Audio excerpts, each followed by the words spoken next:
बिस्मिल्लाहिर्रहमानिर्रहीम अस्सलामु अलैकुम वेलकम टू माई चैनल আমি ফাতেমা আর তোমরা বন্ধুরা তো আমার সাথে সব সময়ের জন্য আছো আর আমিও এই জন্য তোমাদের সাথে সব সময়ের জন্য আছি।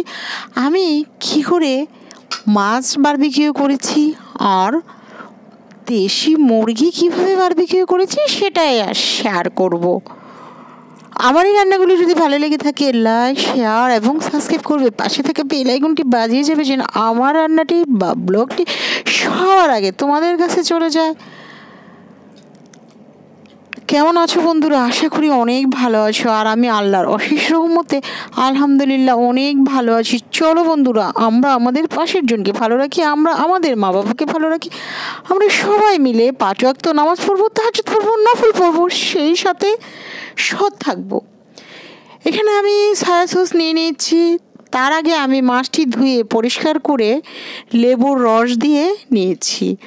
দিয়ে দিলাম টমেটো সস 1 টেবিল স্পুনের মতো সয়া সস দিয়ে নিয়েছি।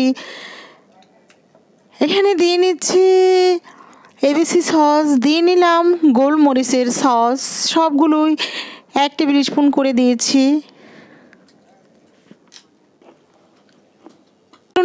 দুইবার তৈরি করেছি, একটি মাছের জন্য আর একটি মুরগির জন্য। আবারও আমি একই পদ্ধতিতে সব 1 টেবিল স্পুন করে দিয়ে নিচ্ছি। আগে যে করেছিলাম সেখানেও আমি বারবিকিউ সস দিয়ে নিয়েছি 1 টেবিল স্পুন করে, এবং দিয়ে নিলাম গোলমরিচের সস, দিয়ে নিলাম টমেটো সস, সয়া সস, সব কিছু একসাথে মিলিয়ে, এবং সাথে দিয়ে নিয়েছি 1 টিস্পুন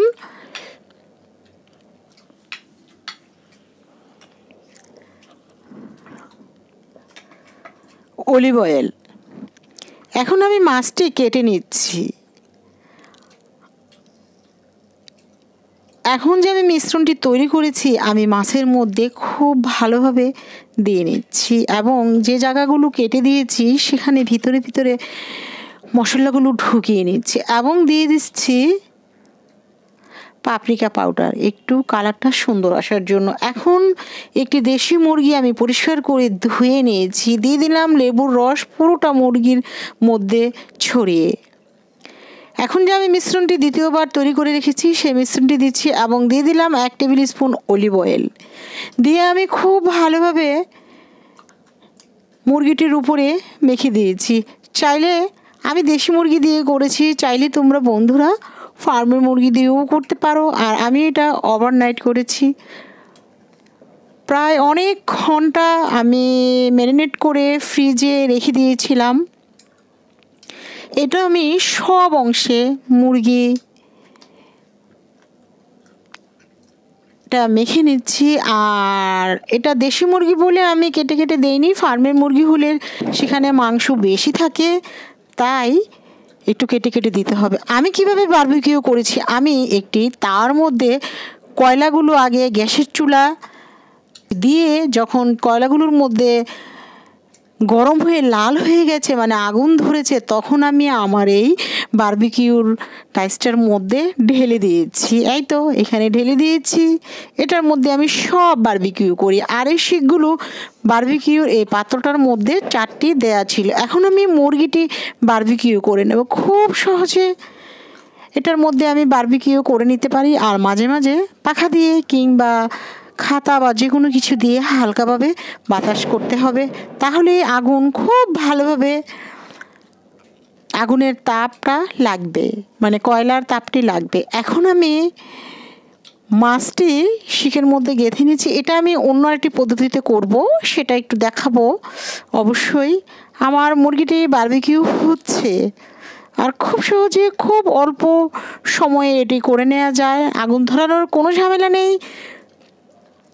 এই তো আমি এই বারবিকিউ গ্রিলটির মধ্যে মাছটি আমি গ্রিল করেছি, এই বারবিকিউ গ্রিলটির মধ্যে মুরগিটিও গ্রিল করা যাবে। আমি দুইভাবে বলে দিলাম, এবং আমি মাছের মধ্যে যে বেঁচে যাওয়া যে মশলাগুলো ছিল সেগুলো আমি মাছের মধ্যে ব্রাশ করে দিচ্ছি, এবং আমি মুরগির মধ্যেও একইভাবে ব্রাশ করে দিচ্ছি। আমার মাছটি কিন্তু 1 পিঠ খুব সুন্দর বারবিকিউ হয়ে গেছে।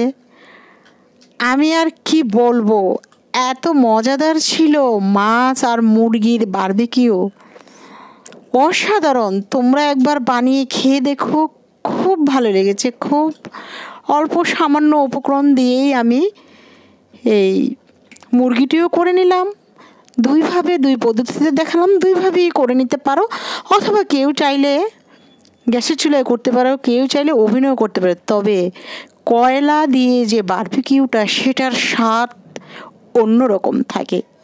তাই বলবো কয়লা দিয়ে বারবিকিউ করে খেতে পারবে। আর কার কার কয়লা লাগবে? আমার অনেক কয়লা আছে, যদি তোমরা চাও আমি তোমাদের সবাইকে দিতে পারবো।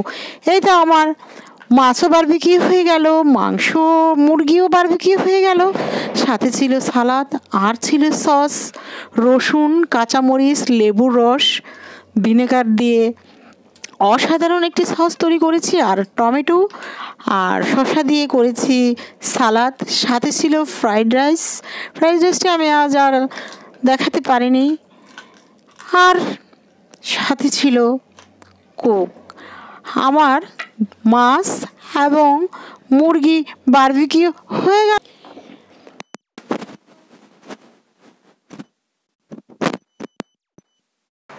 ঠিক আছে, যা চলে গেছে তা নিয়ে আফসোস দুঃখ করে লাভ নেই।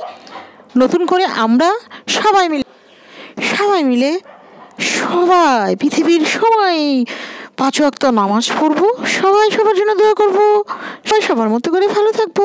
আল্লাহ হাফেজ, আসসালামু আলাইকুম। মুরগির কালারটা সেই রকম।